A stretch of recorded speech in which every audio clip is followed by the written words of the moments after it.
Nouvelle journée de désespoir à Gaza et de destruction après un bombardement israélien sur cet immeuble résidentiel de Jabalia au nord de l'enclave.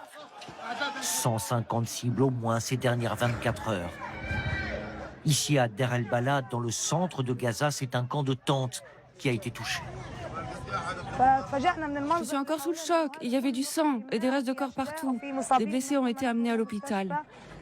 Après 1 an et demi de guerre, l'armée israélienne passe à une nouvelle étape de son offensive.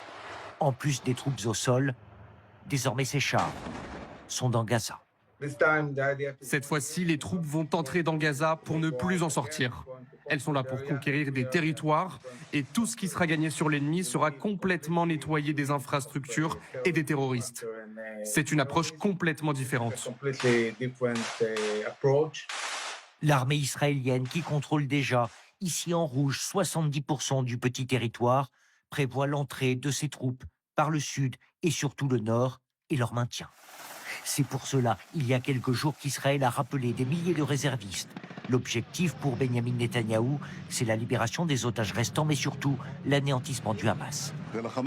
Au Hamas, je dis une chose, plus rien ne sera comme avant. Et tout ça, grâce à vous. En attendant, les Gazaouis payent le prix fort de cette nouvelle offensive israélienne. Pour ce journaliste vivant dans la ville de Gaza, la fatigue et l'angoisse. Les bombardements s'intensifient, la population a peur, on a peur. Là, la nuit se rapproche, on a peur qu'on va avoir le même scénario que la nuit dernière, un bombardement intensif. L'autre objectif à terme affiché par Israël, c'est le déplacement massif de la population vers le sud.